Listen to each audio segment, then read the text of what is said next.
In a shocking turn of events, a former senior Pentagon official, John Wheeler, has been found dead.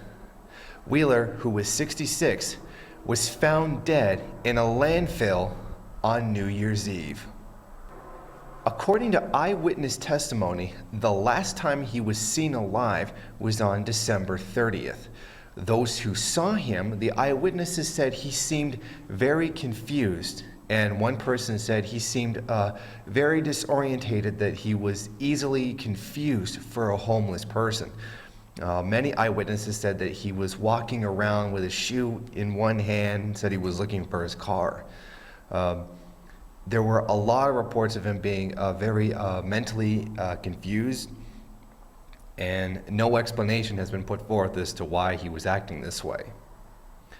While Newark police have ruled the death a homicide, they have not yet released a cause of death. On Tuesday, it was announced that the FBI would be joining the investigation. Retired Lieutenant General McInerney, who was the former Vice Chief of Staff for the Air Force, went on Fox News and said that he believed the man was killed by a professional hit job. Now, McInerney did not give any reason why the man would have a hit placed on him, but he was very adamant that this was a professional job and that he was not just murdered, he was assassinated. Something that adds even more strangeness to this entire case was the fact that the Philadelphia Inquirer quoted an anonymous law enforcement source that says an explosive had been found at the home of one of his neighbors. At the time, it was known that he was having problems with some of his neighbors. While no motive has been put forward by the police as to why the man may have been murdered, it is, however, a fact that Wheeler was involved in a campaign to get higher-end elite universities to allow reserve officer training corps to function on their property and recruit people from the very wealthiest of families into reserve military training. One thing that makes this whole situation much more interesting is the fact that Wheeler, he was a senior official for the Pentagon. He was currently working as a national security advisor. He had also worked for the CIA.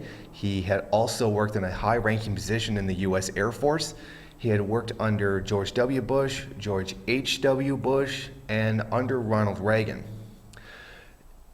Nobody is putting forward a reason for his possible murder right now. However, I have a few ideas. I'm not saying that these are the causes, I'm just saying these are just some possible theories that I've pulled out. I think a possible reason why he could have been murdered was that he may have been one of the people who leaked stuff to WikiLeaks. Now, he would be in a position to have had access to these materials. Now, it's not unheard of for one of these people very high up within the bourgeois structure to end up regretting some of the things they've done, and then done, or at least admitted that it was wrong and maybe tried or didn't try to do something about it. One of the former U.S. Army generals on his deathbed, I can't remember his name offhand, said that he acknowledged his career was at the behest of big business. He knows that he conducted military operations for the benefit of the rich in the United States.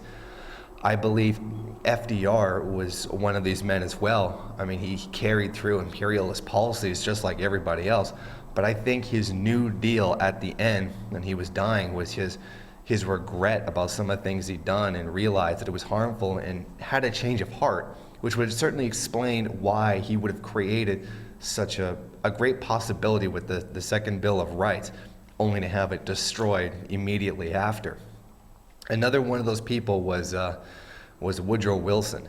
Aside from the fact that he ordered the invasion of the Philippines in order to Christianize and civilize them, a very old hypocritical reason, he later wrote in a few things that he regretted handing so much power to the banks during his reign as president. So I don't think it's unreasonable that this guy might have suddenly grown a conscience in his older years and regretted some of the things he's done. Another possibility could be the fact that he just may know too much. I mean, he's been through 3 of the absolute most horrible presidents that the U.S. has ever had. And he may just have too much information. Now, all of this is purely speculation right now, and really not a lot of facts are coming forward from the police or by the FBI. So we'll have to wait until more information comes out before we can make any guesses as to why he may have been murdered.